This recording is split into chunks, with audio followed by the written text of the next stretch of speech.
Welcome to the Retrograde video game podcast, where this week we bring you back into our lives to talk about Switch 2, Death Stranding 2, Last of Us Part 2, and too many other things to count. A lot of things I don't even know. My name's Andrew Bascom, and with me as always is the bad boy of podcasting, Mr. Bebop himself, Mikey Air Jordan Worth, because I don't know if you don't get it. No.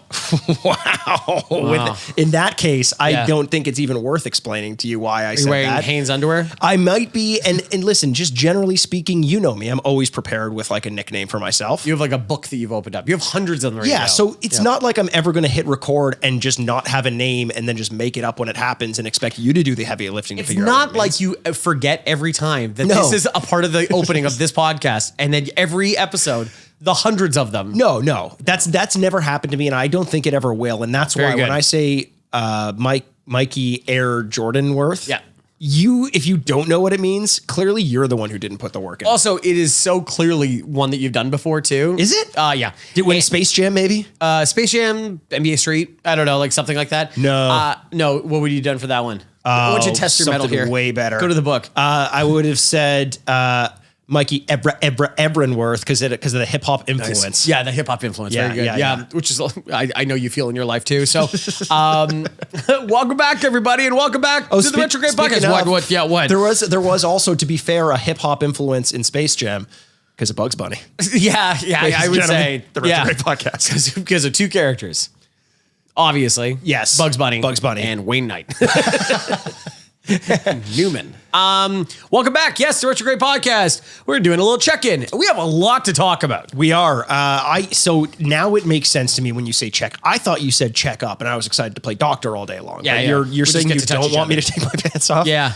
You know what's so funny? The idea of doctor and anything romantic or sexual coming out of the doctor's office, which is, I would say, a theme in pornography. You said that as though you were like name dropping someone you knew at the doctor's office. I go to doctor's office all the time. Doctor's office. Do you think there's a doctor in the world named Doctor's Office? That's so good. The world can be an amazing place. I know. Now let's talk Palestine. I'm joking. Let's not do that. I think everyone's opinion is very clear. Yes. And we're not going to say it out loud, but you can understand what we're talking about. Yes. Keep it general. Everyone's like, I'm just at home happy. Like, well, they are clearly on my side. Well, people usually do tune in to video game podcasts to hear thoughts on ongoing wars in the world. It is amazing how many times people in like a video game podcast just go like, oh, here's a wildly inflammatory thing I'm going to say. Like, oh, you didn't need to say that. Doctor's office is not naturally sexual, or they have been portrayed as a sexual place or a potential sexual place because there's nudity and touching and all that kind of stuff. Rubber gloves. The older I get, though, the more that is a place that is not a fun place. No. It is more of like a place where they tell me bad news constantly. 100%. Yeah. Or tell you the worst news they can tell you, which I'm hearing more and more frequently in my adult life, is we don't know. Yeah. Is we're not sure. Yeah. Is you're just going to have to get used to whatever new pain you have. Yeah. It's with you now. Yeah. When you go see doctor's office, he's kind of like gives you two shrugs and he's like, best of luck. And I'm Doctor's like, office. To be fair, I'm asking him for advice, and I haven't seen a diploma anywhere. Right. I just go to the local Buffalo Wild Wings, and he's working there. Like, hi, doctor's office.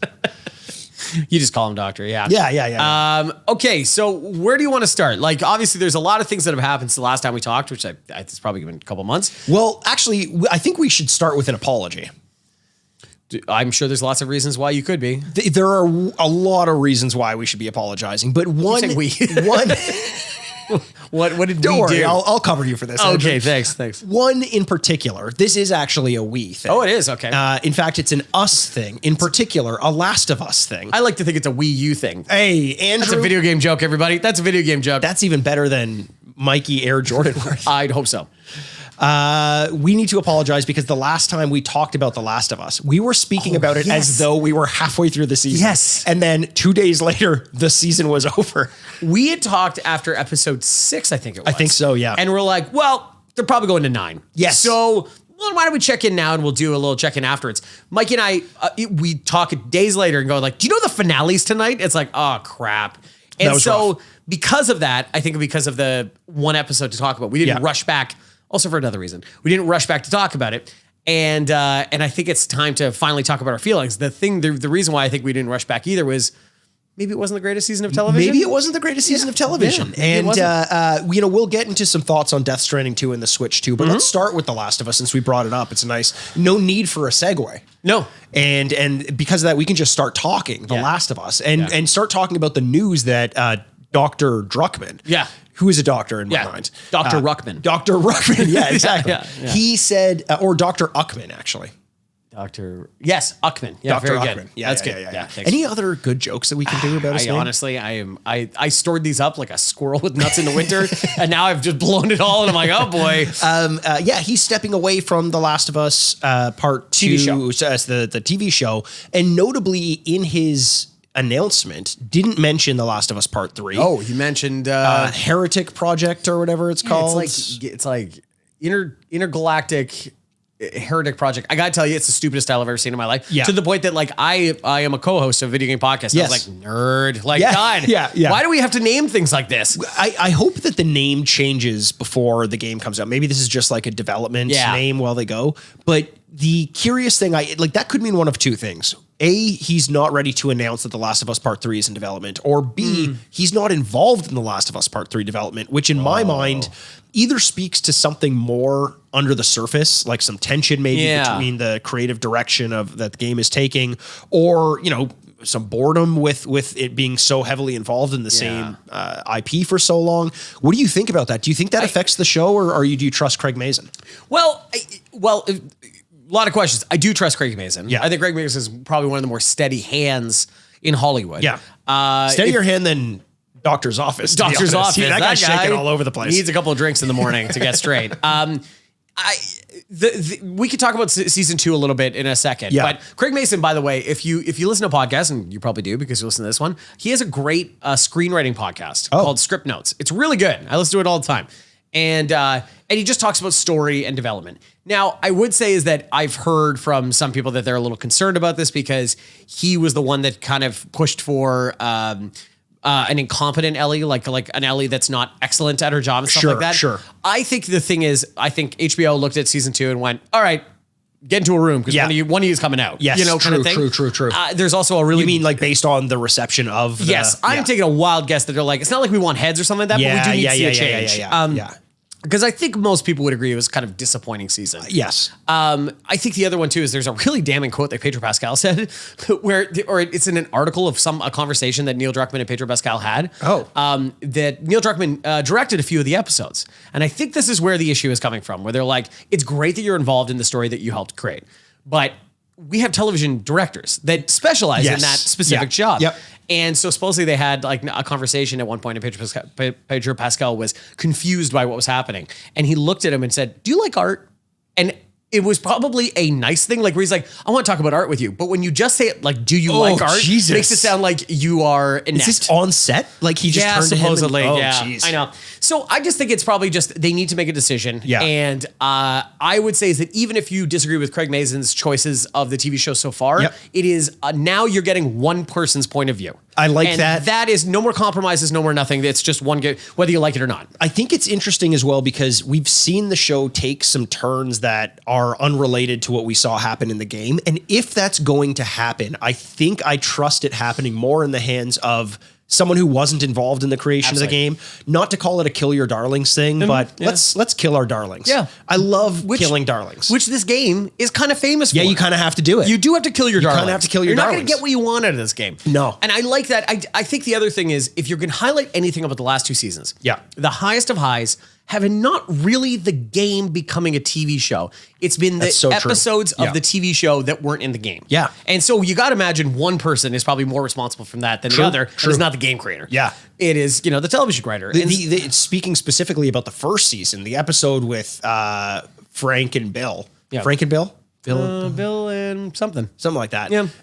Was the episode, I think, that got non-gamers into the show 100%. In the first place. And that, does the show have the reach that it ended up having by the end of season 1 if that episode didn't exist, and by extension, if Craig Mazin weren't involved? Probably not. Yeah, probably not. And this is not to throw Neil Druckmann under the bus, because I have been very adamant in saying that I don't even think we necessarily need TV versions of video games or movie versions of video games. It's like, if you are really good at making video games, make video games. Similarly, if you are really good at making TV, make TV. Do you like art? Question mark. Yeah. Yes. Do you like art? If so, then stick to your art form of note. I agree with you. I think it's really cool, especially from a video game perspective, which you and everybody listening and stuff like that, all the beds at home.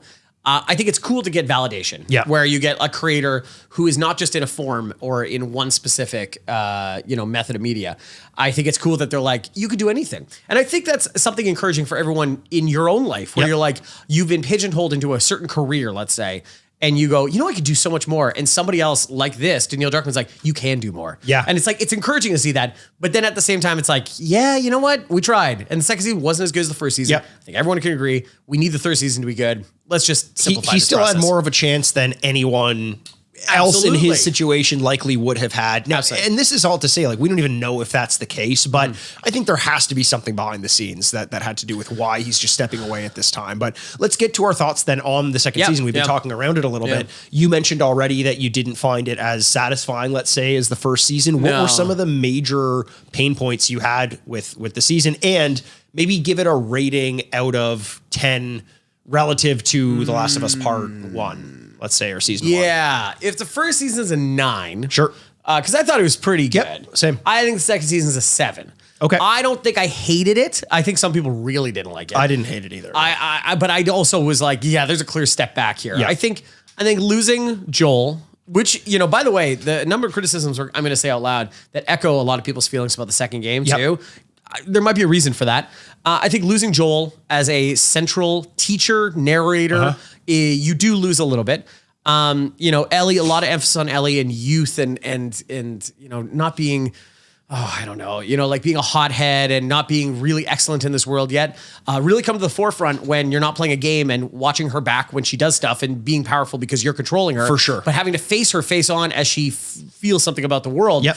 Yeah, that was kind of tough. I just also, it somehow felt like not a lot happened and everything felt rushed. Yeah. And I just don't know how both things happened. That's a great point. Like the Sarah fights, like, oh yeah, we're doing this, eh? Oh, okay, cool. WLF. I know what they are because I played the game, but also I don't know what's going on. I imagine that this season would have been particularly difficult to follow for people who hadn't played The Last of Us Part 2. And the idea of it being rushed and yet not a lot happening, that to me speaks so heavily of like, spread the budget out over 9 episodes instead of 6. Like that scene where Ellie is going out towards the aquarium and she gets, the weather splashes her in the boat onto the island and she gets kind of strung up and then immediately is just out of there. Is like so inconsequential relative. Like you could have shown a scene with them storming the beach with Jeffrey Wright's character, whatever his name is. But you could have shown that that's going on. Ellie going there just felt like such a waste of time. I know it's just trying to show you distance, I guess, but you're like, why? Yeah. I think the other thing that kills shows like this, and this is more television wide, is it's very expensive. And they do 7 episodes, which I think is a bad idea. I think people are seeing the appetite for more episodes, and it takes 3 years, but in between seasons. Yes. That just kills momentum. It slows everything down. And I think that was part of the problem is that if these happened, 8 months apart or 10 months apart, like normal television used to be, I think people would be like, oh, okay. Interesting. That's a good point. So do you think though, then if we knew that if we had a day and date for the start of season 3 and it were 12 months from the end of season 2, would you think differently about the season you just saw? It would be tough to say because I know and the big change that's coming in season 3. Like they kind of showed you at the end. It's Caitlin Deaver's season. And that's cool. It's also gonna be a little off-putting for some people. They're like, what's happening? Who is this? Why do I care? I think if they'd done I love Slow Horses on Apple TV. And they just filmed them like back to back to back, pretty much. And so by the time that a season airs, in the finale, they go, coming up next season, and they show you that's 5 minutes. That's wild. It's crazy. Yeah. But it's like, if they had shown us a little bit of what was to come and a little bit more, one more episode to get your just a little bit of water, you know what I mean? Just 100%. A little bit. I think it would have been so much better off. What did you think of the season? Let's get to you. Yeah, I think a 7 out of 10 is exactly where it was. I found it very frustrating. I found even the action sequence that we got in episode 2 when Joel died, the big siege on Joplin. Is that or Jasper? What? Oh God. Oh, what is it? Jackson. Jackson. Thank you. Even that scene. Some people yelling at home. I don't love those big action scenes. I didn't like them in season 1. I don't like them now. Okay. I hate them even more knowing that that's where so much of the budget went to that they couldn't afford to make a 7th and an 8th episode or whatever, or a 9th even. So I found that the moments that a lot of people did take to, I didn't even like that much. Yeah. I thought there was one incredible episode in the season, and that was the episode with Joel and Ellie, kind of the flashback thing where they go to the Museum of Natural History. That was great. But again, that sequence in the video game was one of my favorite sequences in any video game I've ever played, and I enjoyed it more in the game. And that's the difference, I think, between the peak of this season, which is that episode, and the peak of the first season, which is Bill and Frank, which gave us a peek into something we didn't experience when we played through the first game. And therefore, it's coloring this world in a way that I didn't know existed prior to me seeing the TV show and after me playing the video game. So I felt like this season didn't give us anything extra. Yeah. And in fact, the pacing of it was so questionable that it detracted from the way in which I experienced the story when I played it in the game. Yeah. Okay, so that's fair. Yeah, ultimately, I think it just kind of missed the mark quite a bit. I think there were way too many circumstances in which they relied on someone arriving at the right places at exactly the right time, which is very video gamey and just feels cheap for someone who's as good at this craft as Craig Mazin is. It's like, find a way, write your way out of that. Yeah, we might have had to change that because, like, even in the game, it felt silly that Jesse shows up when he did. In the TV show, it feels very silly. Like, in video games, we allow a lot. Where we're like, yeah, that's video games. What are you gonna do? When it comes to TV, you're like, oh, fuck off, really? You know. And the way they're delaying Tommy and like they're changing that storyline quite a bit. Clearly, you know, we'll see what happens. I'm still gonna like be watching day and date season 3. Did you end? Oh, same with me. Did you end? 6 years from now. Did you end up? Because you said you were playing through. It was like 42. Yeah, part 2. Yeah. Did you end up beating it? Or no, I stopped playing when I got back to Abby's like background character where she's like, or backstory, excuse me, where she's walking around like with her dad and stuff like that. Sure. And I was like, yeah, okay, I'm going to do this. I kind of played through the season 2 of the television show. And maybe you'll pick it back up when season 3 starts. Maybe, because they're definitely going to do stories like that. It's, I don't know. Caitlin Deaver's also a very good actor, so I'm pretty excited really for that. Good. And hopefully, these 3 years will give her some time to bulk up a little bit. I still would like to see that. I still think it's very important for her character, and I'm not trying to be that guy who's always complaining about casting, but just as a character trait, she's going to have to be so different. We've said this 1,000 times before. If she doesn't put on 70 pounds of muscle. But which I would not hold your breath about. A crazy story about that too is that her mother passed away. Caitlin Deaver's mother passed away days before filming. Shit. Last of Us. She'd been sick with cancer for a while. And she filmed that scene where they we got to go get Joel and stuff like that, like days after her mother's dead. And you're like, God damn it. And so that loaded the scene of wait, so that scene wasn't filmed afterwards? No, supposedly not. I was a guess we made, and then it turns out no. That was a guess that made so much sense. Yeah. But, well, that's The Last of Us Part 2. That's Last of Us Part 2. And I still can't wait for season 3. I'm excited for it. I can't wait for season 4 because they're splitting The Last of Us Part 2 into 2 parts. 1, 2, and 3. Yeah. Jeez. Yeah. But Neil Druckmann out. We'll see what happens. Yeah, we'll see what happens. And hopefully that means good things for the next Naughty Dog properties. And hopefully they were just playing coy and he actually is involved in The Last of Us Part 3. But who knows when we're going to get that. Yeah. Who knows? Yeah. Announcing that would create such speculation. They're probably just going to try and be secret about it. And then I think so. Game's coming out. And you're like, yes, whoa. Yes. Yeah. The next thing I want to talk about, Andrew, is a pretty big thing that we've missed since the last time we talked that we haven't spoken about, and it's been spoken about all across the industry, is the launch of the Nintendo Switch 2. Switch 2. Is this a console? I know it was on your radar. Obviously, you knew it was happening. Yeah. I know you didn't get one. I didn't get one, no. But were you excited? Were you interested? What were your thoughts leading up to the launch and post-launch of the Switch 2? The Switch is, I own a Nintendo Switch, and it is a good console. Yeah. But it is kind of like a console light in my mind a little bit, because the games that I like to play, or the bigger, beefier games, you'd rather play on a PC or you'd rather play on PS5, or the Xbox, I guess, too. But because they can do more. The Switch 2, just because of my lifestyle, doesn't really fit Like I probably won't carry it with me and play, mobile or on the go. And then when you're at home, you're like, well, I'm going to play on my PS5 probably. Obviously, Nintendo has a huge pull because of their exclusives, and the big one coming out was Mario Kart, and you're like, oh, okay, well, I love Mario Kart, so whatever. But I just didn't see it to be necessary, and therefore I wasn't rushing out to buy it. Yeah, I agree. Sorry. No, and you pre-ordered it. I did pre-order it just because I knew there was going to be this issue of availability and stock, and I kind of predicted that Nintendo would make some announcements prior to the holiday season that would be very enticing, and then it would make it even harder to get. If they announce Hollow Knight and it's a Switch exclusive, which is possible. And I didn't have one in my hands, I would be so bummed. Yeah. So I got one. I booted up Mario Kart. I rolled credits within 2.5 hours. Really? Yeah, because you just have to get first place in all of the things on whatever. It was. You use the mice. You did the whole. I haven't even tried to use the mice because there's no game that I play that I could use it with right now. Like, here's my issue with the Nintendo Switch Part 2. My life feels not at all different now that I have it. The console itself feels very similar to the Switch Part 1. It's a little bit bigger. The ergonomics of it are better. The detachable nature of the Joy-Cons is a lot clickier and easier to handle, a lot more smooth. But in terms of the games themselves, like they had 10 fucking years to figure out their launch platform and what games were going to come out with it. And I know that it's big news that Mario Kart is coming out, so much so that it's ubiquitous with the console. They had a bundle with Mario Kart, and that was probably the one that sold more than. Yeah. But to have like literally nothing else to play right now. Nothing else?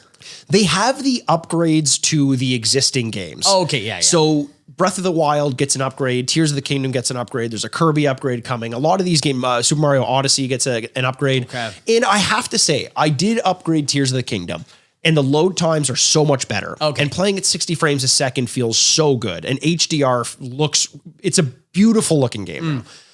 But the gameplay doesn't change that much. It's a game that I already spent a ton of hours in. And same with Breath of the Wild. So beyond just being like, wow, this looks good, all that does to me is make me feel like I've purchased like a PS5 Pro above a PS5. Okay, right. It feels but not like PS4 to PS5. Exactly. It feels like a marginal upgrade. And I'm sure I'll be proven wrong at some point with the release of some new game. But like, if you put Mario Kart World next to Mario Kart 8, I don't think the casual gamer would really be able to see the difference. And I think a lot of people would be upset with me for saying that. But in terms of the way it plays, in terms of the way it looks, in terms of the way it sounds, I just don't see much of an improvement.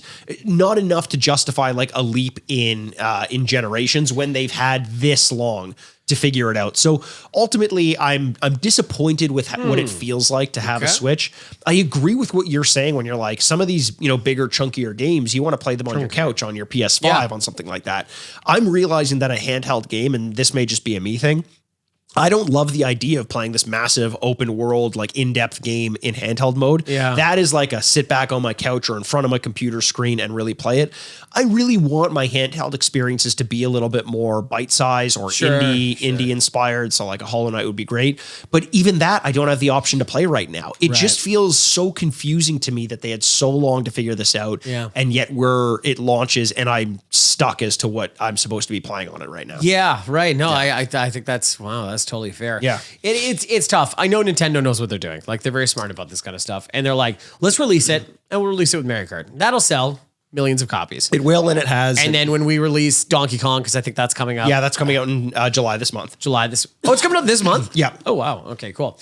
I was going to say, or something else big coming up in the holiday season. Sell a shitload of that. And then we'll just keep doing it because there's certain people that will just buy these no matter what, right? They will. And that's what worries me a little bit is Nintendo knows that. And it's not like Nintendo's never missed the bar. Yeah. Like they released a Wii U not that long ago. I know. So do we have a version of that in our hands? Only time will tell. I don't think so because the console doesn't have anything really out there that it's asking of you. Right. It's like the Wii U there was a big conceit in that. It seemed like it was a selling point, but the second screen that you're playing with like a little iPad and whatever really limited the types of games that you could play on it. Yeah.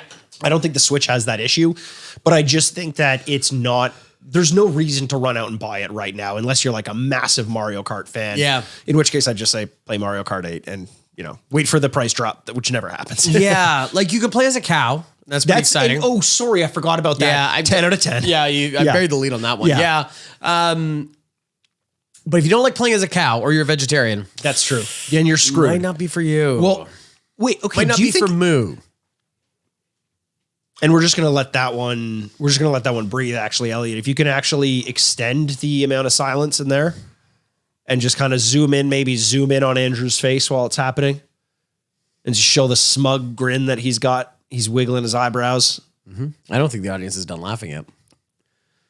Well, we do have a studio audience in here, and they are going wild. We should have mic'd them up. We should have mic'd them up. We should have mic'd them see up. them between doctor's office and that one. I think they're still laughing from that. Yeah, that was pretty good. Pretty I'm good. reminding it just a callback now at this point. Do you think though that a vegetarian or a vegan would not want to play as a cow? I think they would want to play as a cow. That's true, unless they're endangering the thing. There's a few animal rights things in Mario Kart that I wonder. If they throw turtles at each other, or shells at least. What happened to the turtle? Well, maybe the turtle. Maybe they 3D printed a brand new shell for the turtle, like they do with hermit crabs in Japan. Okay, you know how they do that? Yes, I am aware that really cool. they create shells for them so they have a place to go. Yeah. I don't think turtles are like hermit crabs though. I think they can't be separated from the shell. I think they just cartoons have aside separation anxiety. Yeah, I think they should. I think they should learn how to separate. It's just like take the leap, you know? Yeah. Rip yourself. Rip. Because they don't have do they have a body or is it just? No, it's more of an exoskeleton than a shell. They don't get a new shell. Their shell grows with them. Yeah. Okay. So that's what I thought. But it would be so cute if they could. It would be so cute. Just take a little break. I'm always so sad when I see a turtle crossing the road. Why? Well, because they're fucking going to get annihilated. Yeah, that's probably true. And they're so small and slow. Yeah. Those big dumb idiots. Yeah, but they live forever. Well, not if they're crossing the road that slow. Yeah, well, that's true. The smart ones live forever. Smart ones live forever. Yeah. That's too bad about the Switch 2, but I'm sure in time it'll prove to be prove its worth. I think it will. I think that's almost inevitable. It's just a launch thing. Yes, exactly. But you know what doesn't need much time to prove its love to me and my love for it? Is it Life's a Beach or whatever it's called? Death Stranding 2, Life's a Beach. Death Stranding 2, beauty is in the eye of the beer holder. Death Stranding 2, female body inspector. Death Stranding 2, who farted? Fart machine. Yes, Death Stranding 2. Mikey's going to talk for a bit, so I'll just do the intro here. Death Stranding 1. Yes. Is one of Mikey's favorite games of all time. It is one of my favorite games of all time. And if you're new to this podcast or you forget what I said, which probably happens a lot because I say something hilarious like Doctor's Office and you're like, everything else I said is just out the other ear. Yeah, 100%. Death Stranding 1, I played for 10 hours and I was like, what the fuck is this? Yeah. It was confusing as hell. Then the pandemic happened and I realized that Kojima either predicted it or brought it on himself and all of the things. The best viral marketing of all time. Viral, literally. Yep. Yes. Yep.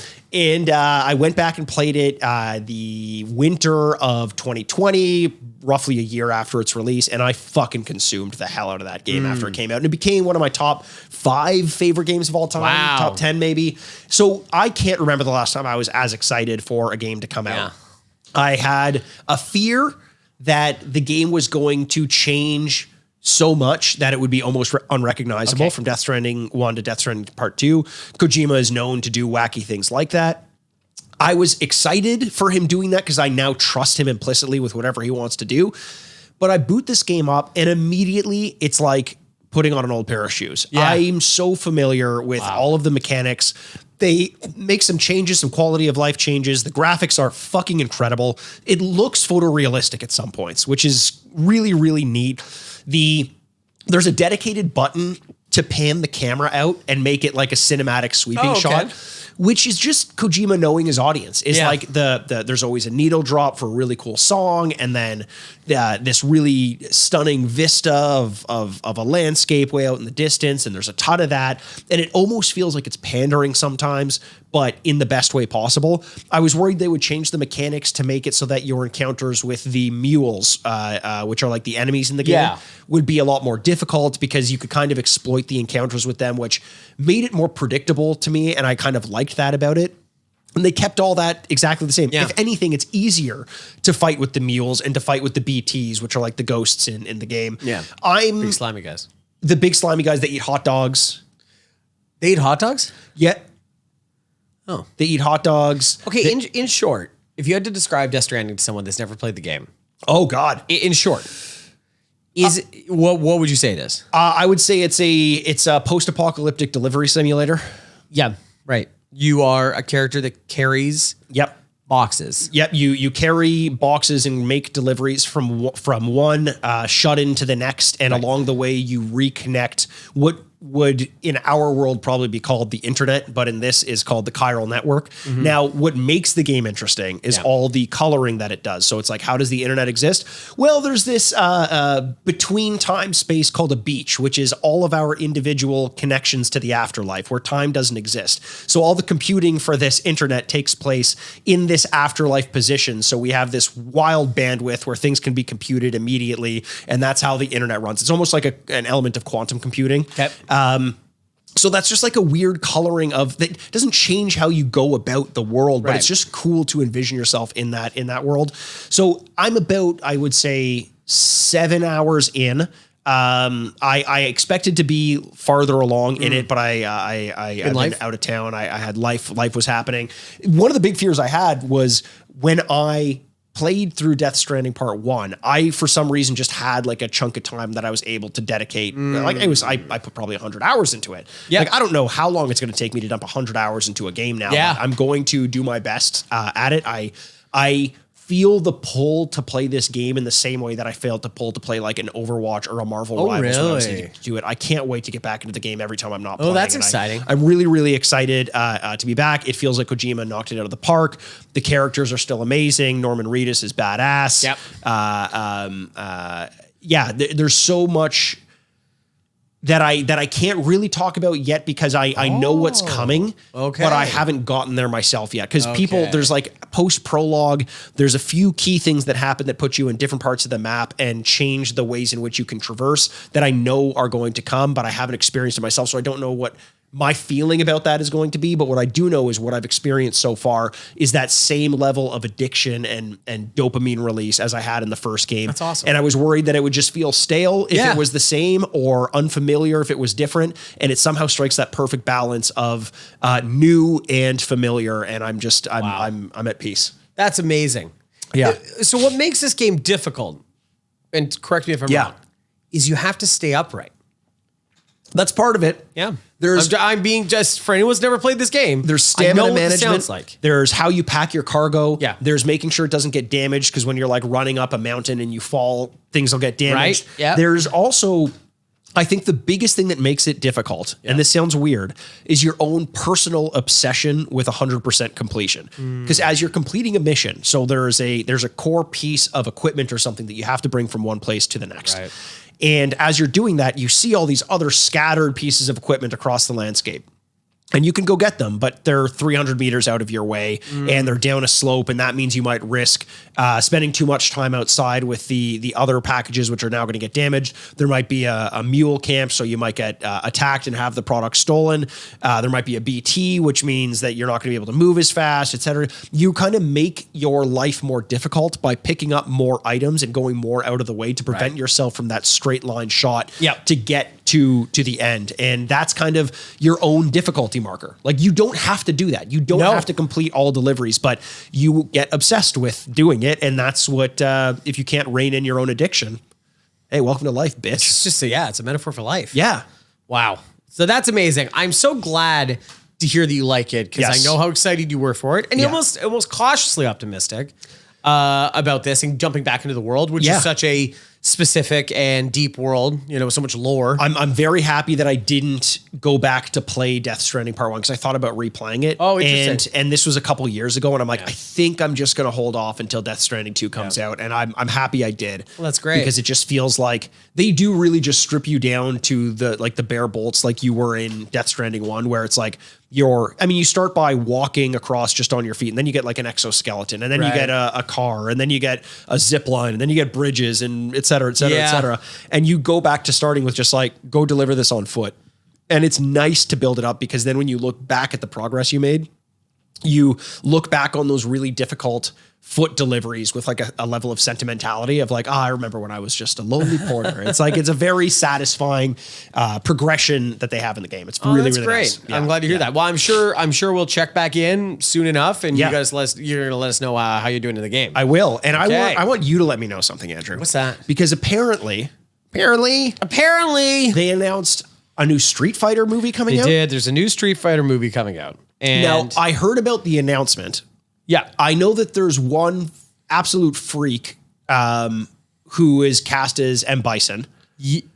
Oh, you heard about this, right? I heard that guy. Okay. But I don't know any of the other casting. And I'm so curious to hear who's who. And who has the impossible mantle to steal from Jean-Claude Van Damme in playing Guile. And Raul Julia. Yeah. And who else was in that? Kylie Minogue and Ming-Na Wen and like a few of them. Okay. Ming-Na now, I think. It's a really good point. Yeah, just really change your name. Do you think your agent looked at Ming-Na Wen and said, you got to live in the Ming-Na now? You got to stop looking back. It's going to be worse when I didn't say her name right. Okay, so this film will be directed by Kateo Sakurai and Sakurai. Should have nailed that the first time.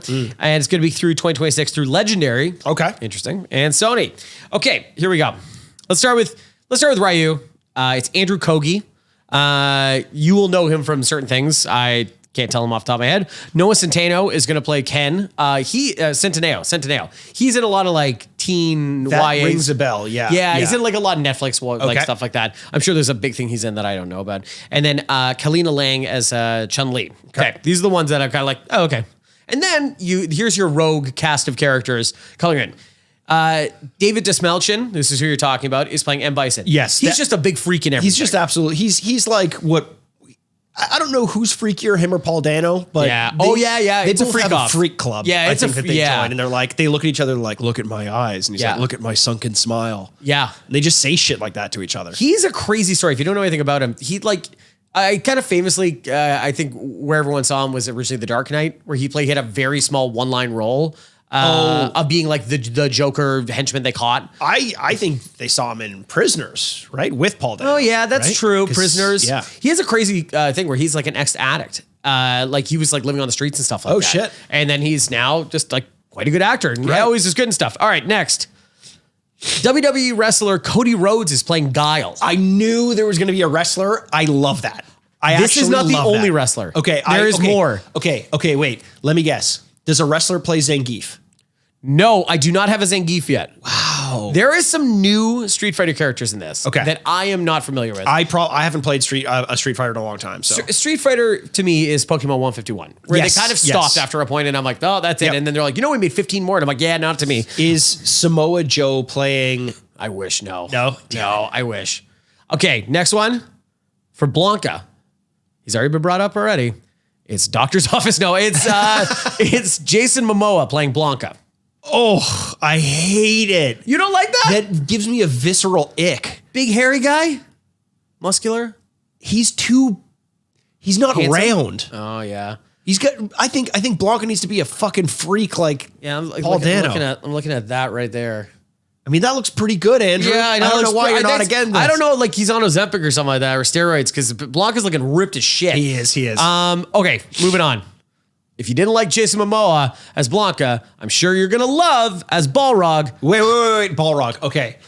I got to guess. If you guess this, I swear to God. Okay. I mean, okay, Balrog.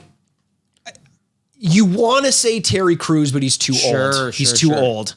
What if I told you this person is not most famous for acting? He's a wrestler? No, this is not the part that a wrestler's taking. He's most famous for being a musician. Lenny Kravitz. That'd be pretty cool. And just dick keeps ripping out of his pants the whole time. Abel Tesfaye? Abel Tesfaye. No, not Abel Tesfaye. Weekend. No, because this is going to be good. Eminem. Yeah, as Balrog. It is going to be Curtis 50 Cent Jackson. Wow. What? That is insane. That is one where I'm like, okay. That I don't like it. I don't like that one either. I don't have a lot of faith that that's going to be really good. Now, I tell you the next one, who is also going to be played by a musician. And I got to tell you, this is inspired casting, and I love it. Playing Vega. Vega. Can I give it a guess? Oh, please.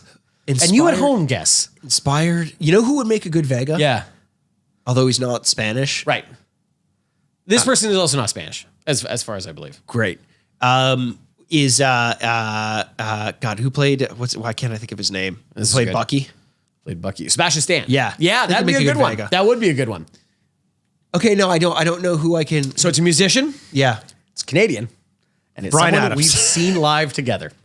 Ooh, Orville Peck. Orville Peck. Wait, are you serious? Vega. Are you fucking serious? Yeah. Oh my God. That is inspired. That is brilliant. Orville Peck is a Canadian gay cowboy. Like he is a country musician, but he wears a mask and tassels and stuff like that. This isn't the way that Andrew usually calls strangers gay cowboy when he's trying to insult them. Or my sign off. Good night, gay cowboys. No, he is this big tattooed tassel mask wearing cowboy, always wearing cowboy hat and stuff like that. But most recently, he did the stint as the host in Cabaret on Broadway. Oh, which is a great role. It's so much fun. That's the famous one from like Alan Cumming, like "Welcome to," he comes out, and Cabaret is also brilliant. And so he played that recently. So this is not like a crazy idea. He wears a mask already. That's actually kind of incredible. I love it. I like that they're going so camp. Like they're just going as weird as you can do. And honestly, this now makes me hate 50 Cent as a choice less. Because they're just going for whatever. Now, who knows? There could be 20 characters and they're only announcing 10 so far or whatever like that. Who knows how big all these roles are? And you thought that was camp. Here's the most camp one coming up next. Yeah. Playing Dan Hibiki. That's a character. Okay. He looks like he's in a gi with like MMA gloves. Okay. And I believe he's a comedian also in the game. Okay. So he's played by a stand-up comedian.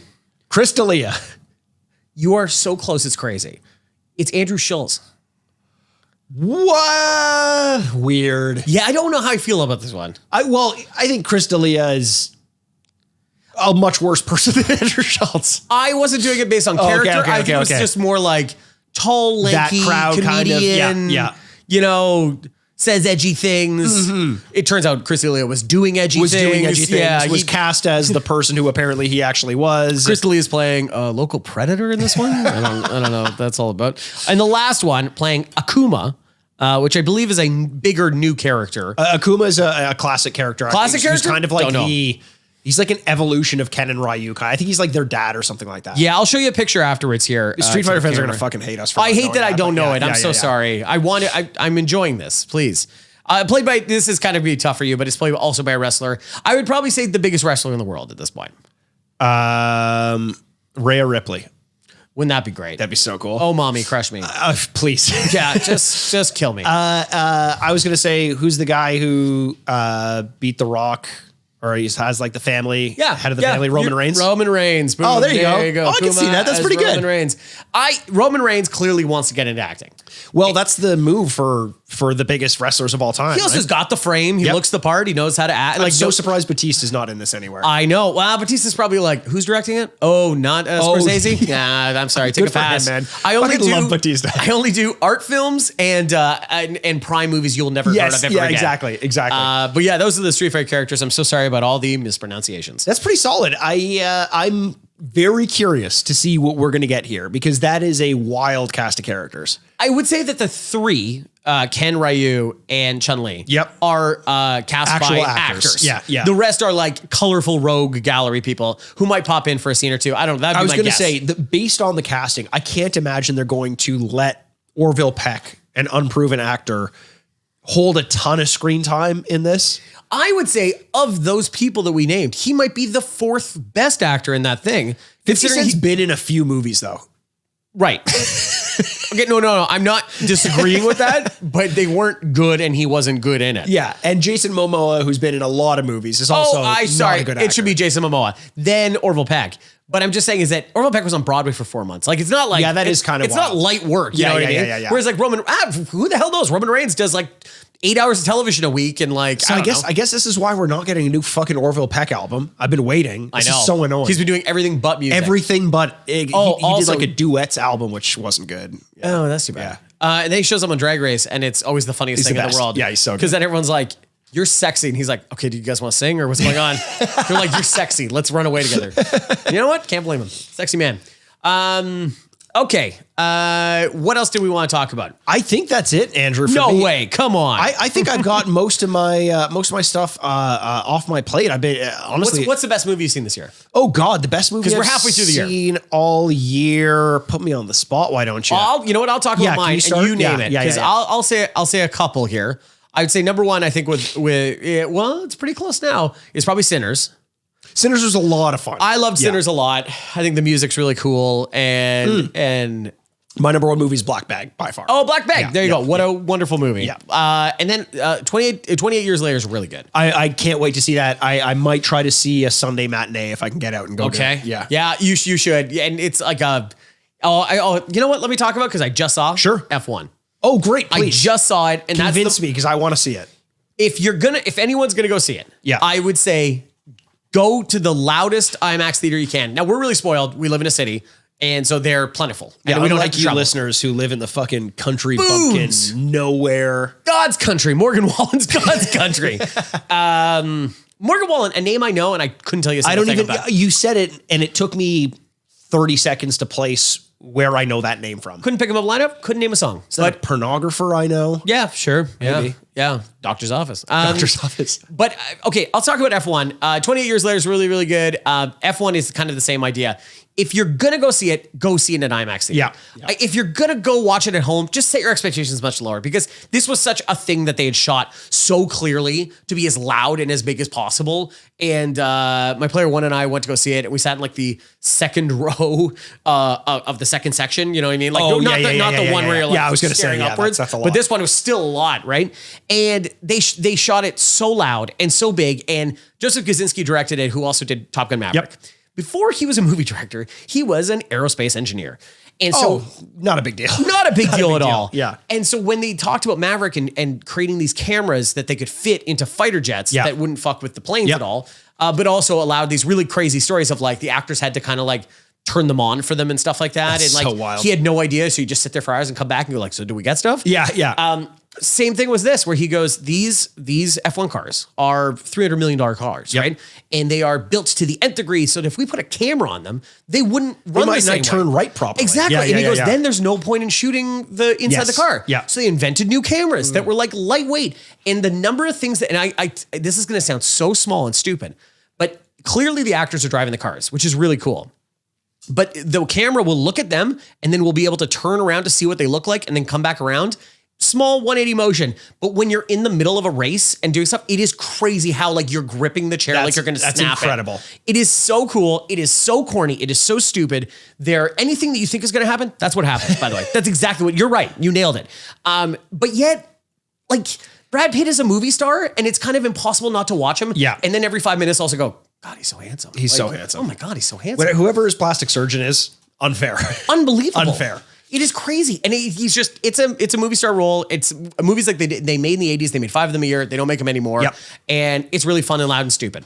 Speaking of movies that, and then I do want to make a quick point about F1, but speaking of movies that feel like they come from the 80s, I saw Freaky Tales, which is Pedro Pascal, but not really movie. For a bit. And I watched it and I was like, that was weird. I'm happy I watched it. I haven't stopped thinking about that movie since I saw it. Yeah. It has some incredible acting by Ben Mendelsohn as well, and Pedro Pascal. Ben Mendelsohn. And it kind of takes place in like 4 or 5 different stories, including like some alternate reality versions of a famous battle that happened at a punk bar, an LA Laker who just went lights out one day, and then in this world he like slaughters a house full of Nazis. And like it's like, it just takes so many liberties, but it feels like a movie that you would find at Blockbuster if you were shopping there in the early 90s and you didn't know what else to get. Which I think is what's going for. It is. And it fucking nails that. Yeah. And because of that, I would recommend seeing it. But what I wanted to say about F1 is so much credit is owed to the marketing team at F1, because right when every other sports league out there has finally picked up on the idea of doing like a very in-depth docu-series to draw attention to the series, which Formula One Drive to Survive started. For the first time, I think I can ever imagine, a mega blockbuster movie comes out, titled The Name of the League with one of the biggest stars in the world with an amazing director. This is going to be tell me there's not going to be an NBA movie or a PGA movie or whatever you want. Yeah. I know it's crazy that the movie would be called NBA. Mm-hmm. Like that's what it would have to be called. That's what F1, I keep joking about when the sequel comes out. It has to be F2. But it is a great promotional arm. And if you like F1 and you like F1, I do. Mikey, yeah. It might be a little talking down to you because this is clearly not for F1 fans. It's for people to enjoy F1. Sure. And even to the point that a character in the movie says, "Yeah, I got into it. I watched Drive to Survive, and I just thought it'd be interesting." So funny. And whatever. I will say this is not ruining it because I'm just going to keep it vague. Joseph Kosinski talked about, he's a big, he loves testing movies. He loves going to audiences, and this is why this movie took so long. And then he literally changed and wrote out a couple of characters in editing and refilmed and added a new character, a new storyline just because of the testing, like that far late into it. And I have to say, I kind of think I figured out what it is, and it's a very good choice if that's what they did. Really? Yeah, and I just love that they're able to be, Apple made it, so like obviously they've got tons of money. Yeah. And also their goal is not to make money. So with these movies, so that it allows you a little bit of that crazy part.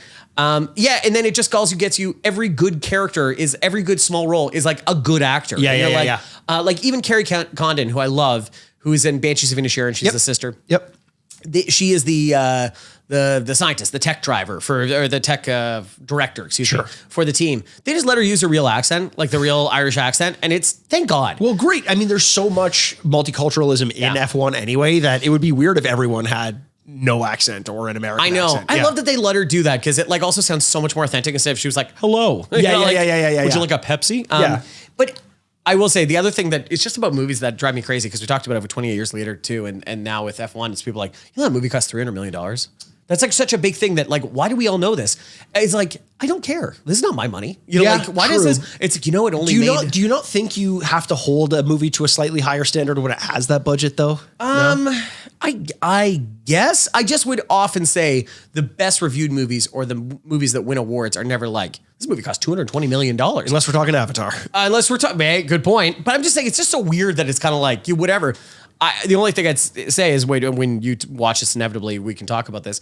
But there are a few scenes where you're like, "Oh yeah, that's where the money went." That's where, yeah, exactly. Pretty cool, because they filmed at the real GPs, like they filmed that's wild. And I imagine they're gonna have to wreck a couple cars and they're gonna try to do it practically, and that's a few million every time they do it. I know. Yeah. Lewis Hamilton's an executive producer on it, and so like the best part is like he told Kosinski when they were writing the movie, going like they were going to make it about some other stuff, and they used Drive Survive as an example. It's like when that first season happened, they didn't have the good teams.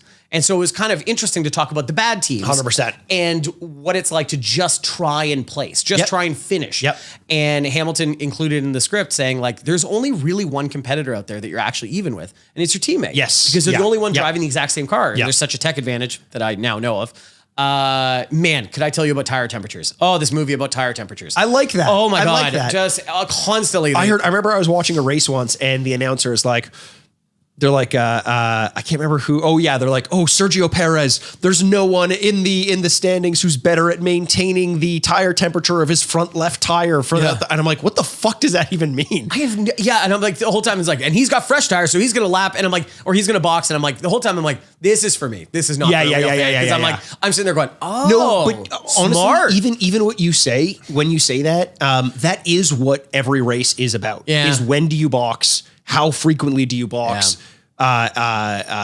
What your gap is to the person behind you when you do it. Can you use it? Like that is really what comes down to those are the interesting parts, especially in like a streets race, like Monaco or something where there is no passing. Right. All the excitement happens in and out of the pit lane. It's kind of nuts. And that's so interesting. It's just so funny with all these good movies this year. I spent 10 minutes talking about F1, which I don't think will be in my top 10, but yet, it's kind of like your Freaky Tales. I'm like, I just have been thinking about it. Yes. And I'm like, I just want to. I love a movie like that. Yeah, it's like a spectacle. I like spectacle movies. Exactly. You know what I mean? And you know what? I imagine we're going to come back probably in a month's time when Fantastic Four comes out. And maybe we can touch on Superman at that point. Superman was coming out a couple weeks from now too, which looks pretty good. I think it looks pretty good. I've always been on record to say I don't think it's possible to make a good Superman movie, but maybe I'm wrong. Honestly, I hope I'm wrong because it seems like everyone involved is like kind of cool. Yeah. Like I like even especially James Gunn.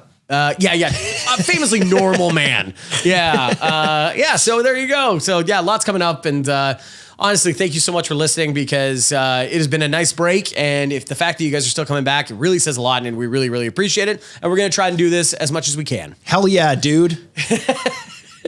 What? Well, until next time, my name is Andrew Baskin. With me, as always, is Bad Boy Podcasting, Mr. Bebop himself. Whoa. Mikey Aaronworth. Those tires are hot. This is the Retrograde Podcast. Game over. Box. Hey, you going to box on this lap? You going to box on this lap? Furnished by Sad Styles Productions. They both have a freak club.